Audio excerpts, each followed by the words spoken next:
नमस्ते, मैं अलका ठाकुर हूँ और आप सभी का अलका मेडिकल क्लासेस में बहुत बहुत स्वागत है। तो आज हम क्या डिस्कस करने वाले हैं? आज हम डिस्कस करने वाले हैं एक ऐसा टॉपिक जो कि बहुत ज़्यादा ऑलरेडी मैं आपको बता चुकी हूँ, 2 बार मैंने आपको बताया है। तो ये पार्ट 3 है, जिससे मैंने 2 बार जब मैंने बताया था तो मैं फिर बहुत ज़्यादा छोटी थी, उसके बाद मैंने फिर से बताया पिछले साल, फिर से अभी मैं आपको बता रही हूँ क्योंकि इसमें कुछ चीज़ें ऐड करनी है। वाई सेक्स इज़ इम्पॉर्टेंट, ठीक है? तो ये क्यों ज़्यादा इंपॉर्टेंट होता है? देखिए, एक रिप्रोडक्शन चीज़ें होती है, रिप्रोडक्शन जो चैप्टर होता है हम अक्सर स्किप कर देते हैं, बट उसको पढ़ना बहुत ज़्यादा इंपॉर्टेंट है।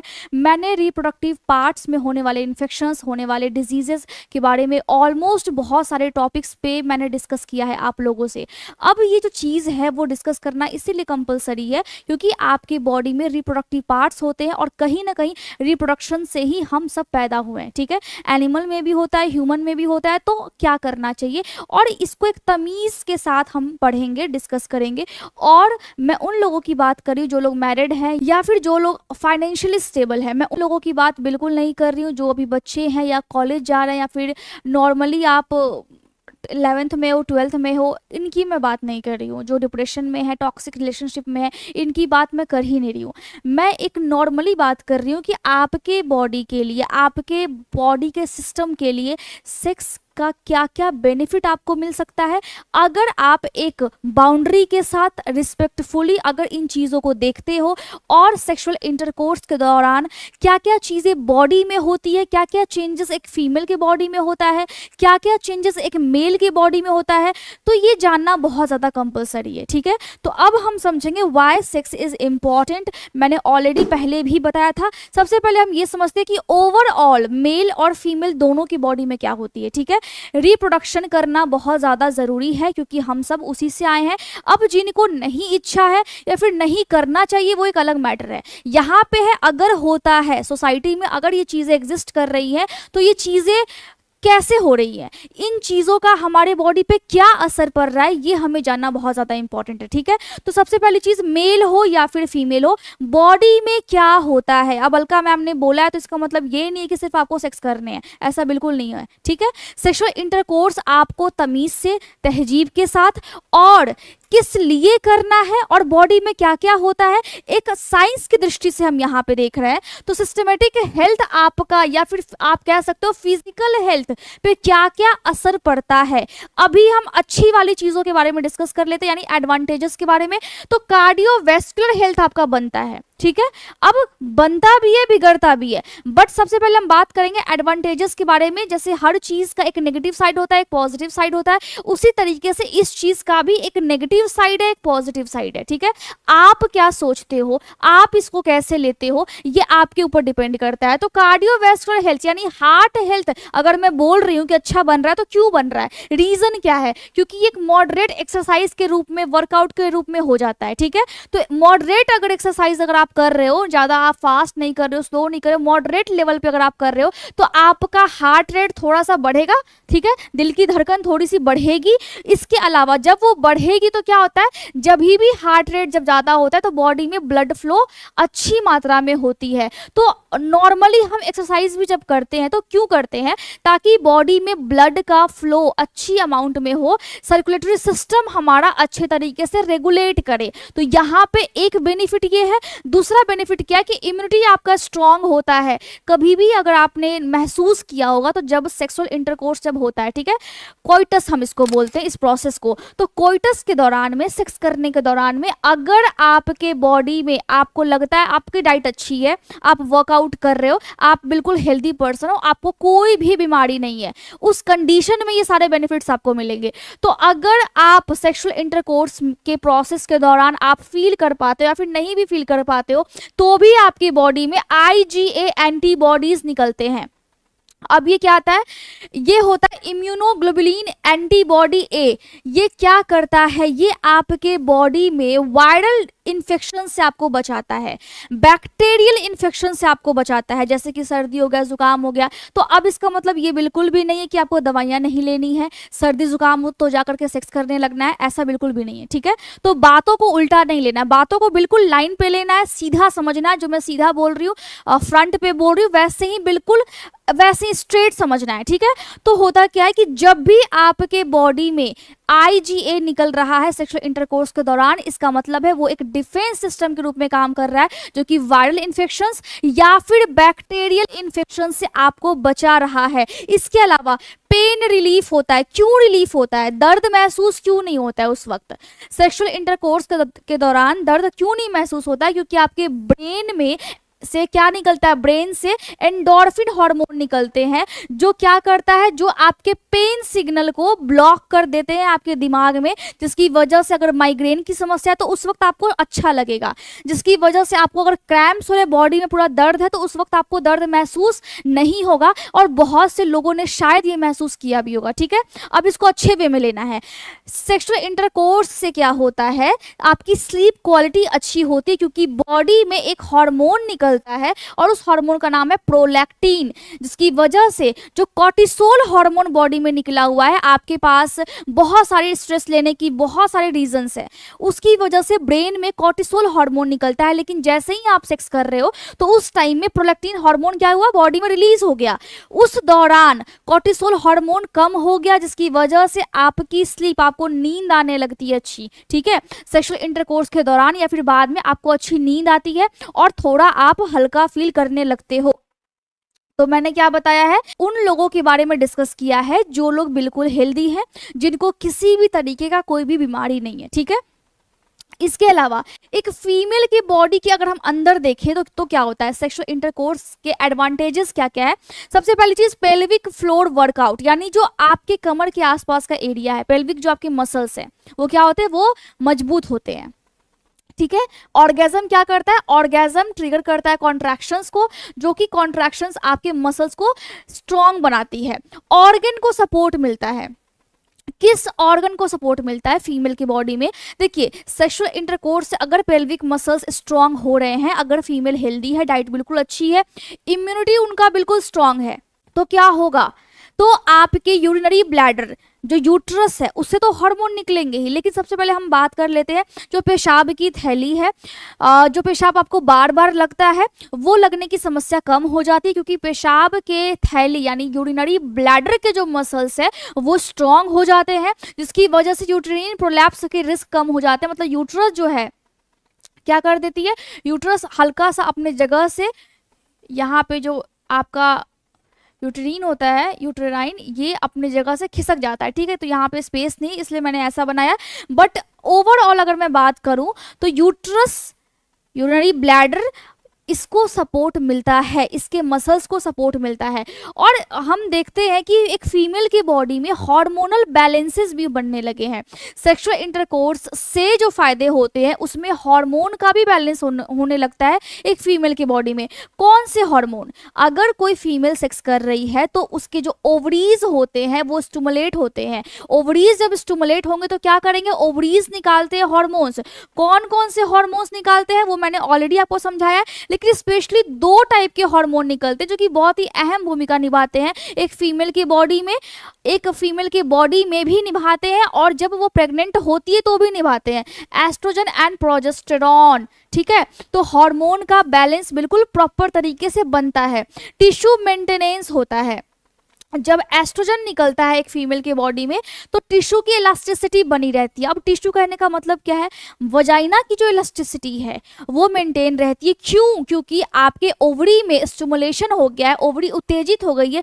क्यों हुई है? क्योंकि आप सेक्सुअल इंटरकोर्स कर रहे हो, उससे आपकी ओवरी स्टिमुलेट हुई, उसके बाद आपके बॉडी में निकला एस्ट्रोजन, प्रोजेस्टेरोन। जो एस्ट्रोजन है वो वजाइना के इलास्टिसिटी के लिए बहुत ही ज्यादा इंपॉर्टेंट है। ठीक है, तो यहाँ पे ये जो फायदे हैं ये फीमेल को मिलते हैं, जो उनके मेंस्ट्रुअल साइकिल है वो रेगुलर होने लगते हैं। मैं उन फीमेल्स की बात करी, मैंने बार बार कहा है अभी, मैं उन फीमेल्स की बात करी जिनकी जो हेल्थ है वो अच्छी है, जिनकी जो मेंस्ट्रुअल साइकिल है वो लगभग ठीक ठाक है और जिनकी डाइट ठीक ठाक है। ठीक है, कोई भी उनको दिक्कत नहीं है, बॉडी में कोई भी उनको बीमारी नहीं है। उस कंडीशन में एक अडल्ट फीमेल की बॉडी में क्या क्या अच्छे अच्छे चेंजेस आएंगे, उनकी बॉडी की बात हो रही है, ना कि एक बच्चे की बॉडी में, ना कि एक टीनेज की बॉडी की बात हो रही है। ठीक है, तो इसको बिल्कुल स्ट्रेट समझना है। तो फीमेल की बॉडी में ऐसे ऐसे बदलाव अच्छे अच्छे देखने को मिले हैं। अब एक मेल की बॉडी में क्या क्या बदलाव देखने को मिलेंगे, प्रोस्टेट हेल्थ बहुत अच्छा हो जाएगा। अब हम क्या देखते हैं, एक आदमी की जैसे जैसे उम्र होती है उनका जो प्रोस्टेट जो ग्लैंड का साइज है वो बड़ा होते जाता है। तो प्रोस्टेट ग्लैंड क्या निकालता है, एक फ्लूइड निकालता है। अब देखिए सीमेन क्या होता है, स्पर्म क्या होता है, ये सबको पता है। स्पर्म क्या होता है, वो एक लिविंग सेल्स है, और सीमेन क्या होता है, इजैकुलेटरी डक्ट से और आपके प्रोस्टेट ग्लैंड से और जो स्पर्म बनता है वो तीनों मिक्स होकर के तब सीमेन कहलाता है। ठीक है, क्या क्या कहलाता है, तब मिक्स होकर के सीमेन कहलाता है। लेकिन यहाँ पे जो प्रोस्टेट ग्लैंड है वो क्या निकालता है, वो निकालता है सेमाइनल फ्लूइड या सेमिनल फ्लूइड आप इसको कह सकते हैं। ठीक है, सेमिनल फ्लूइड, ये जो एक फ्लूइड है, एक तरल पदार्थ है, व्हाइट व्हाइट सा होता है, ये आपके प्रोस्टेट ग्लैंड में इकट्ठा होता है। ठीक है, जब इकट्ठा ज्यादा लंबे समय तक रह जाएगा तो वहां पे प्रोस्टेट कैंसर या फिर प्रोस्टेट में इन्फेक्शन होने के रिस्क बहुत ज्यादा बढ़ जाते हैं। बट सेक्सुअल इंटरकोर्स से अगर वो रिलीज होते हैं तो एक तरीके से मैकेनिकल फ्लश के रूप में काम करते हैं और प्रोस्टेट हेल्थ में कहीं ना कहीं सपोर्ट करते हैं। तो पहला तो ये हो गया। दूसरा कैंसर प्रिवेंशन। अब देखिए कि जब बॉडी से जब वेस्ट जब ज़्यादा निकलने लगेगा ना, जैसे अगर आपका स्पर्म है ज़्यादा इकट्ठा हो गया या फिर ज़्यादा सेमिनल फ्लूइड ज़्यादा इकट्ठा हो गया, अगर वो बाहर निकलेगा या फिर एजुकुलेशन जो भी होते हैं अगर वो निकलेंगे तो कैंसर के रिस्क एक मेल में कम हो जाते हैं, 20% सिर्फ कम होते हैं। इसके साइड इफेक्ट्स भी है, मैंने हमेशा बोला है अति किसी चीज़ की अच्छी नहीं होती है। हर चीज़ को अगर लिमिट में बाउंड्री के साथ अगर कीजिएगा तो वो चीज़ आपके लिए फायदेमंद होगा। ज्यादा कुछ भी कीजिएगा आपकी बॉडी के लिए वो बिल्कुल अच्छा नहीं है, ज्यादा ओवर बिल्कुल नहीं करना है। ठीक है, तो 20% रिस्क कम होता है। इसका मतलब ये नहीं कि आपको कैंसर कभी नहीं होगा, या फिर जो लोग इसका यूज करते हैं, अब्यूज करते हैं इस चीजों को लेकर के, या फिर जो जिनकी थॉट बिल्कुल नेगेटिव है तो उनको फायदा मिलेगा, ऐसी कोई बात नहीं है। एक नॉर्मल प्रोसेस की बात हो रही है। तीसरी चीज वैस्कुलर वर्कआउट। एक मेल की बॉडी में क्या होता है, एक मेल की बॉडी में जैसे ही एरोजल यानी जैसे ही आपको सेक्स करने की इच्छा हुई, जैसे ही इच्छा हुई तो आपकी बॉडी में नाइट्रिक ऑक्साइड निकलता है। जैसे ही नाइट्रिक ऑक्साइड निकलेगा आपके बॉडी की सभी नसें जिनमें से खून पूरा बहती है आपकी बॉडी में, पूरा रेगुलेशन होता है ब्लड का, सर्कुलेशन होता है ब्लड का, वो जो नसें हैं वो रिलैक्स हो जाती है। जब वो नसें रिलैक्स होती है तो आपके इरेक्टाइल टिश्यू में यानी जो पेनिस में जो इरेक्टाइल टिश्यू होते हैं वहां पे ज्यादा ब्लड फ्लो होने लगता है, इसीलिए पेनिस जो है वो इरेक्ट हो जाता है। इरेक्शन इसीलिए आता है और उस वक्त आपके बॉडी में क्या होता है, उस वक्त आप परफॉर्म अच्छा कर पाते हो तो ये नाइट्रिक ऑक्साइड की वजह से होता है। और उसके बाद जब परफॉर्म कर लेते हो तो रिलैक्स भी बहुत अच्छे तरीके से हो जाते हो। तो ये सारी चीजें नाइट्रिक ऑक्साइड की वजह से होती है। इसके अलावा जब आपके बॉडी में ये जो नाइट्रिक ऑक्साइड जब निकलता है तो आपकी बॉडी में टेस्टोस्टेरोन लेवल भी अच्छे से निकलता है, जिसकी वजह से मसल्स लॉस नहीं होता है और जो आपका बॉडी है वो फैट को कंजर्व करके रखता है। इसका मतलब ये अच्छे वाले फैट को, आपका जो बॉडी है वो ज्यादा पतला नहीं हो पाता है। ठीक है, पतला नहीं होता है, मतलब लॉस आपको कुछ भी नहीं होता है। क्यों नहीं होता है, क्योंकि बॉडी में अगर टेस्टोस्टेरोन लेवल कम है तो आपके बॉडी में अजीब टाइप का एक मसल्स लॉस देखने को मिलेगा। बट अगर हार्मोन सही है, चाहे मेल हो या फिर फीमेल हो, हार्मोन आपकी बॉडी में सही है तो आपकी बॉडी लगभग हेल्दी ही रहती है। इन सब चीजों से हमने फिजिकली देख लिया कि एक मेल की बॉडी में क्या इंपैक्ट पड़ता है, एक फीमेल की बॉडी में क्या क्या इंपैक्ट पड़ता है, बट साइकोलॉजिकली क्या इंपैक्ट पड़ता है। मैं जानती हूँ कि बहुत सारे लोग साइकोलॉजिकली कुछ गलत धारणा बना करके बैठे हुए हैं और अभी भी कमेंट में आप बहुत सारी चीजें लिखोगे, बट एक पॉजिटिव वे में, पॉजिटिव अप्रोच के साथ अगर मैं आपको बताऊं तो साइकोलॉजिकली आपका जो एड्रिनल ग्लैंड है वो अच्छे तरीके से हार्मोन को रेगुलेट कर पाता है। सिस्टमेटिक जो कॉर्टिसोल है, जो स्ट्रेस हार्मोन पूरे बॉडी में बनी पड़ी है, उसका लेवल कम हो जाएगा, आपका मूड अच्छा हो जाएगा। और मूड अच्छा इसीलिए होता है क्योंकि कॉर्टिसोल लेवल एक तो कम होता है हार्मोन, ठीक है, और दूसरी चीज सेक्स करने से आपकी बॉडी में डोपामिन और सेरोटोनिन बहुत अच्छी मात्रा में निकलती है, इसीलिए मूड बहुत अच्छा हो जाता है। और ये जो डोपामिन है और सेरोटोनिन है ये नेचुरल एंटी डिप्रेसेंट का काम करता है, मतलब डिप्रेशन है, माइग्रेन है, एंजाइटी है, पैनिकनेस है, ये सारी चीज़ें आपकी कम हो जाएगी। ठीक है, इसके अलावा ब्रेन ग्रोथ, ये स्टडीज़ में, न्यूरोलॉजिकल स्टडीज़ में पाया गया है बट प्रूफ नहीं हुआ है कि आपके ब्रेन में न्यूरोजेनेसिस होता है, यानी न्यूरॉन्स नए नए बनते हैं, मतलब आपके सोचने समझने की शक्ति थोड़ी अच्छी होती है, अब ये जो न्यूरॉन है वो हिप्पोकैम्पस में बनते हैं, इसको भी याद रखना है, यानी मेमोरी सेंटर के लिए बहुत बड़ी चीज है ये। बट इसके साइड इफेक्ट्स भी है, क्योंकि हम इंसान है और हम इंसान किसी भी चीज को बिगाड़ देते हैं, तो साइड इफेक्ट्स भी है। पहली चीज ये कि पैथोजेंस बॉडी में आ जाएंगे, जैसा कि मैंने हमेशा आपको बताया है, STIs यानी सेक्सुअली ट्रांसमिटेड इन्फेक्शन, जैसे कि HIV, HPV, human papilloma virus और सिफिलिस। ठीक है, तो ये सारी चीज़ों के बारे में, ये सारे टॉपिक्स मैंने ऑलरेडी कवर कर दिए, फिर भी मैं आपको फिर से अच्छे तरीके से और ज़्यादा डिटेल में फिर भी मैं इस टॉपिक पे वीडियो लाऊंगी। तो यहाँ पे क्या है कि जब भी आप अनप्रोटेक्टेड सेक्स करते हो, मल्टीपल पार्टनर्स के साथ आप इंगेज होते हो, आप ज़्यादा सेक्स कर रहे हो, आपकी डाइट अच्छी नहीं है, आप उस लेवल पे नहीं हो, आप बिल्कुल फ्रस्ट्रेट हो और आप इन चीज़ों को गलत तरीके से ले रहे हो, ठीक है, बहुत सारे लोगों के साथ आप कर रहे हो और आप प्रोटेक्शन यूज़ नहीं कर रहे हो, तो उस टाइम में आपके बॉडी में इन्फेक्शंस यानी पैथोजेंस अंदर चले जाएंगे। अब फीमेल की बॉडी में रिस्क ज़्यादा होते हैं, मेल की बॉडी में भी रिस्क होते हैं, बट दोनों का अगर हम कंपैरिजन करें तो फीमेल की बॉडी में ज़्यादा इन्फेक्शंस फैलने के चांसेस होते हैं, तो अक्सर फीमेल ज़्यादा ग्रसित रहती है इन सभी चीज़ों से। तो पहली चीज़ तो ये हो गई। दूसरी चीज़, बैक्टीरिया आपकी बॉडी में आ जाएगा, और जैसे कि फीमेल को अक्सर UTI की समस्या होती है, यूरिनरी ट्रांसमिशन इन्फेक्शंस, ठीक है, ट्रांसमिटेड इन्फेक्शंस, मतलब यूरिन में, पेशाब में दिक्कत होता है। अब मेल को भी दिक्कत होगा, फीमेल को भी दिक्कत होगा। फीमेल का जो पेशाब का रास्ता है वो छोटा होता है, मेल का लंबा होता है, जिसकी वजह से रिस्क में यहाँ पे डिफरेंसेस आते हैं। टिश्यू ट्रॉमा हो जाता है, लैक ऑफ लुब्रिकेशंस, अगर यहाँ पे लुब्रिकेशंस नहीं है तो टिश्यू भी कभी कभी डैमेज हो जाता है, जिसको हम बोलते हैं माइक्रो टीयर हो गया, ठीक है, और इन्फेक्शंस फैलने के रिस्क वहां भी फिर ज्यादा हो जाते हैं।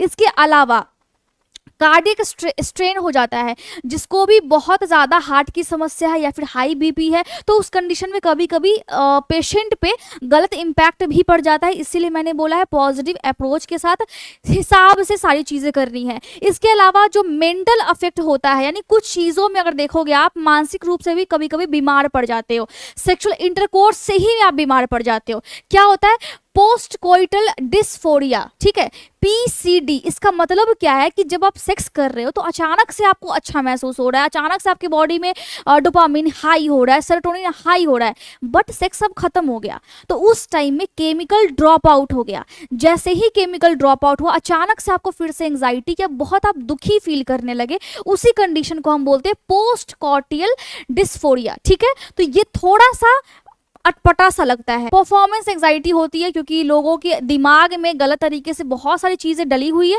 तो परफॉर्मेंस एंग्जाइटी होती है। डोपामिन जैसे ही हाई हुआ और जैसे ही लो हुआ, तो आपको किसी काम को करने की इच्छा फिर नहीं होती है कुछ टाइम तक, और इमोशनल कॉन्फ्लिक्ट भी हो जाता है कभी कभी। तो आप समझ सकते हो कि मैं क्या बोलने की कोशिश कर रही हूँ। तो नॉर्मली अगर आप देखोगे तो रियलिटी यही है कि जो सेक्स क्या है, तो सेक्स एक बायोलॉजिकल मेंटेनेंस टूल है ह्यूमन की बॉडी और माइंड के लिए। क्या है?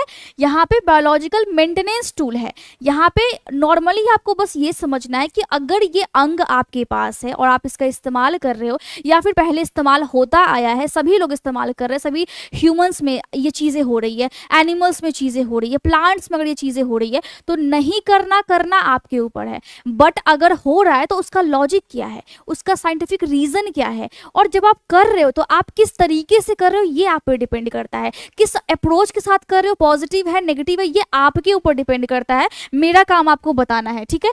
90% जो फिजिकल रिस्क है सेक्स होने की वजह से, वो आप खुद से उसका आप प्रिवेंट कर सकते हो, बचा सकते हो खुद को।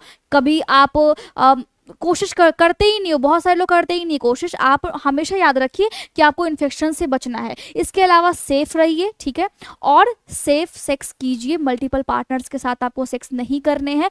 और मैं आपसे उम्मीद यही कर रही हूँ कि आपने सारी चीज़ें जो मैंने एक साइंटिफिक तरीके से बताने की कोशिश की है, एक लॉजिकल रीज़न देने की कोशिश की है, उसको आपने समझा होगा और अपने जीवन में आप अप्लाई करेंगे, ठीक है, अपने गृहस्थ जीवन में आप अप्लाई करेंगे। फिर से मिलते हैं नेक्स्ट वीडियो में, तब तक के लिए खुश रहिए और अपने सपनों के लिए काम कीजिए। बाकी कुछ भी डाउट होता है तो आप इस नंबर पे व्हाट्सएप कर सकते हो और कमेंट कर सकते हो। Thank you so much.